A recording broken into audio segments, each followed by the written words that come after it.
Hi friends, అందరికీ నమస్తే. మేము ఈరోజు ఒక గుడికి వెళ్ళాము. ఇక్కడ చాలా మహిమగల గుడి అని చెప్పారు వేరే వాళ్ళు. ఎప్పటి నుంచో అనుకొని ఇప్పుడు తీరిక చేసుకొని వచ్చాము. అయితే అంతకన్నా ముందుగా మా వీడియోకి ఒక లైక్ ఇచ్చి సబ్స్క్రైబ్ చేసి షేర్ చేయండి. మరింత మందికి చేరువ అవుతుందని కోరుకుంటున్నాము. ఇదిగోండి, ఇంకా గుడి విశేషాలు చెప్తాను చూడండి. ఇది చాలా పురాతనమైన గుడి, చాలా ప్రశాంతంగా ఉంటుంది, విశాలంగా ఉంటుంది. చూడండి ఎంత బాగుందో. ఎత్తైన కొండ మీద ఉంటుందన్నమాట ఈ గుడి. ఈ ఉప్పల్ స్టేడియం వెనక భాగంలో ఉంటుంది, హైదరాబాద్లో. శివాలయం, ఆంజనేయ స్వామి గుడి, అమ్మవారి గుడి 3 ఉన్నాయన్నమాట ఇక్కడ. చూడండి ఇక్కడ శివపార్వతులు ఎంత అందంగా ఉన్నారో. ఇదిగోండి మెయిన్ టెంపుల్ మల్లికార్జున స్వామి శివుడు అన్నమాట. ఇక్కడ నాగులు. ఎత్తైన ప్రదేశంలో ఉండడం వల్ల పైనుంచి కిందికి చూస్తే ఎంతో ఆహ్లాదంగా ప్రశాంతంగా ఉంటుంది. చాలా చూడండి వాతావరణం ఎంత బాగుందో. ఇదిగోండి మెయిన్ గుడి మల్లికార్జున స్వామి పార్వతీ సమేతంగా ఉన్నారు ఇక్కడ. ఇది ఎంతో దర్శించగలిగిన గుడి అన్నమాట. ఎవరైనా చూడండి ఎంత బాగుందో. లొకేషన్ చూడండి, చాలా చాలా బాగుంది. మాకైతే ఎంతో హాయిగా అనిపించింది, ప్రశాంతంగా.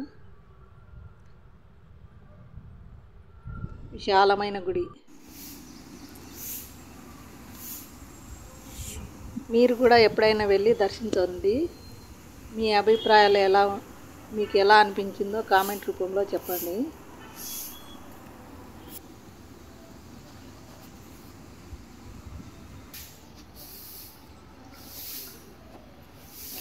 చూడండి ఎంత బాగుందో. పురాతన గుడి అన్నమాట.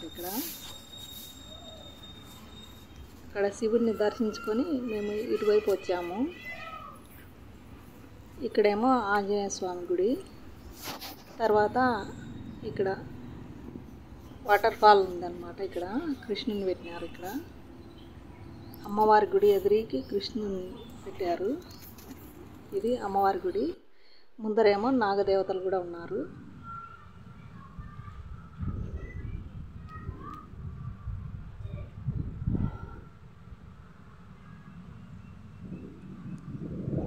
లొకేషన్ అయితే చాలా బాగుందండి, ప్రశాంతంగా బాగుంటుంది.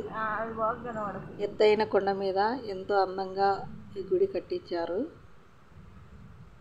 మా మనసుకైతే ఎంతో హాయిగా అనిపించింది ఈ గుడిలో. అక్కడ పంతుల వారిని మేము అడిగాము.